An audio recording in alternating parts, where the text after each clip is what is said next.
Alright guys, we're coming to you with another video. I hope all is well with y'all. It's raining here in California right now, so I'm just taking it easy. But anyhow, shout outs to Dante's Boxing Nation for bringing this up. But apparently there was a Twitter war that was going on with Top Ranks Matchmaker.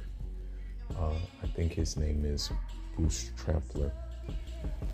And so Terrence Crawford fans were saying things like, thank God that Terrence Crawford got off of the top ranked slave ship. Bruce Trampler's response was, that was an ignorant comment, and then took it upon himself to say that you should be happy that Terrence Crawford was a $1 million slave. You know what I mean? And he put like parentheses on there. So he was being sarcastic, basically. So the way I look at it is in a couple of ways. I want to just dissect it a little bit in a couple of ways. The first way I look at it is that there's sometimes some truth in sarcasm, and that's why you are sarcastic, is because if you give them the hard truth, many people wouldn't be able to take it, and they'll be in their emotions. That's why I do it with Canelo fans. I do it with Lomachenko fans. I do it with Charlo fans. I do it with overzealous Bud Crawford fans. I do it with Ryan Garcia fans. I do it with all these people. So, my sarcasm may be like, let's say someone talk about Canelo or something like that. I might just say something like,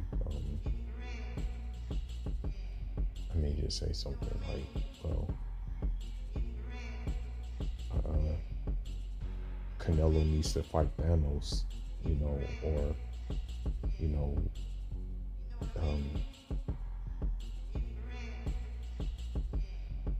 like basically Canelo can do no wrong. If he got caught with a dress on and sniffing cocaine, you guys will still love him. And I'm being sarcastic, but I'm telling the truth at the same time. You know what I mean? So I look at it in that case, that Bruce Trampler, he was being sarcastic, but he was telling the truth at the same time. When you look at how Top Rank promoted Bud, I think when Manny Pacquiao was on Top Rank, they didn't allow that fight to happen. You know what I mean? They completely blocked that fight, and the reason why they blocked the fight was because they felt that the Manny Pacquiao train would be derailed a little bit, because of the simple fact that they felt that Manny Pacquiao would lose to Bud Crawford, and Bob Arum has confirmed it, that he kept the fight from happening.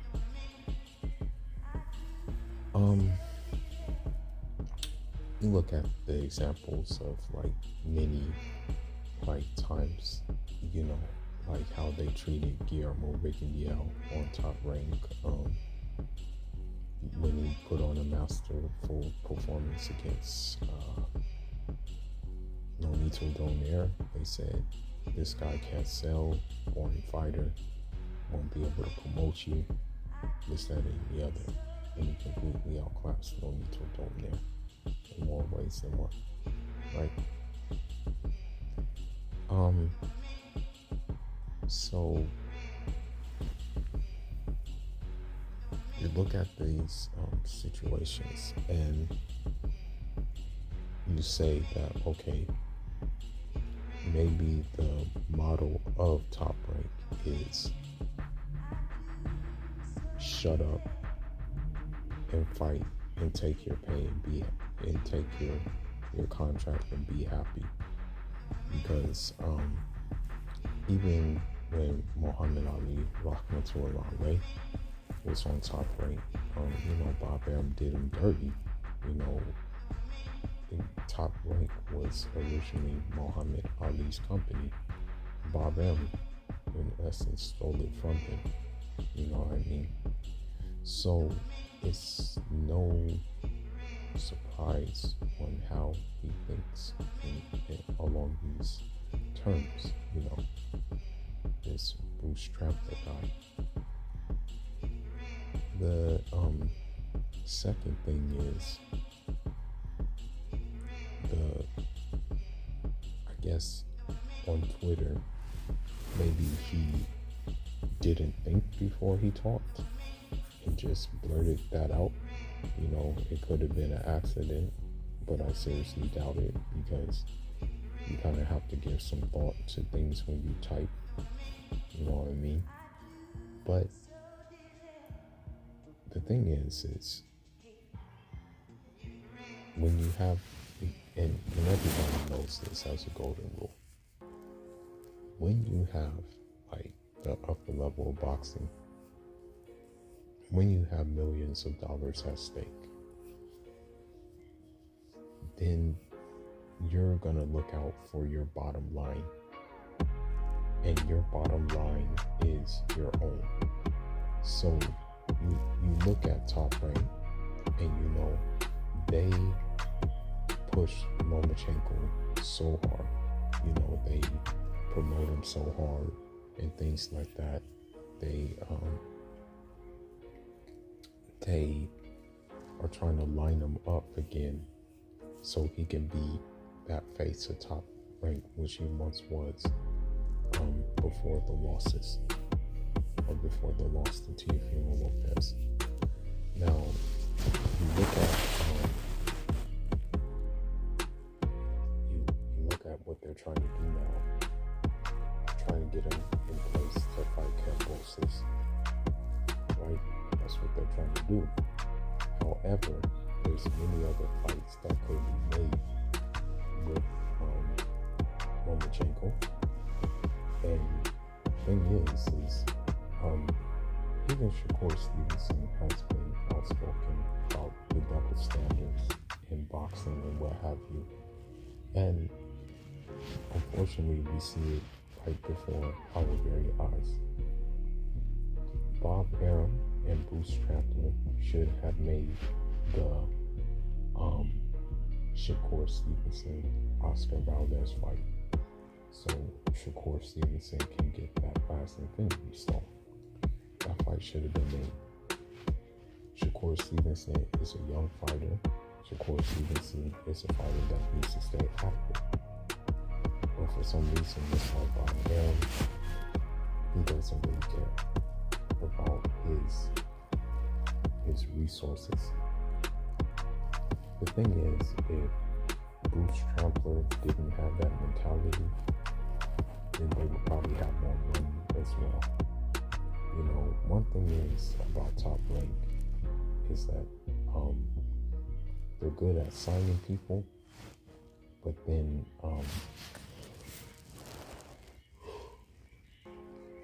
as time progresses, you find out the truth about them.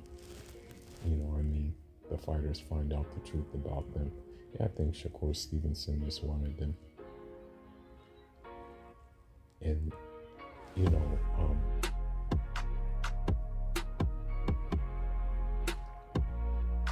with these comments, it would be best for maybe the fighters who are black on Top Rank to take a second look at, what's going on with them, because the way I look at it is that Bob Arum played Terrence Crawford as a pawn, got what he needed out of him, and then decided you don't want to deal with him anymore. The Shawn Porter fight was a cash out fight. You know what I mean? Put it this way, bigger fights could have been made with Terrence Crawford, but Bob Arum was just comfortable promoting him and mostly keeping the fights in Nebraska. The going away party of Shawn Porter, with Shawn Porter, that was Bob Arum just cashing out and washing his hands of Terrence Crawford. We have to understand something. I'm going to end this video on this note. Boxing is racist and boxing is nationalistic. The only people who say that boxing isn't racist are 9 times out of 10 Canelo fans and Lomachenko fans. And the reason why they say that is because they're hiding their racism. You have to look at what happened with the racist Golden Boy emails against Al Heyman. And yet, Bernard Hopkins is still working for them. But those racist emails are just a reflection of what the overall masses of Canelo fans and Lomachenko fans think about black fighters, and now Bruce Tramplers, what he thinks about black fighters. You know what I mean? Because you have to understand something. And I'm going to end it on this note. I would be comfortable if you thought Canelo or Lomachenko can beat a certain fighter. Sure, no problem. I got no problem with that. But the way you talk about that other fighter in racially derogatory ways goes to show me that your desire for your guy to win is based on his pigmentation and not based on skill set. But anyhow, man, that's all I got for now. Let me know your thoughts and your comments about these things. If you like the page, please subscribe. And back with another one. Hula signing out. Enjoy.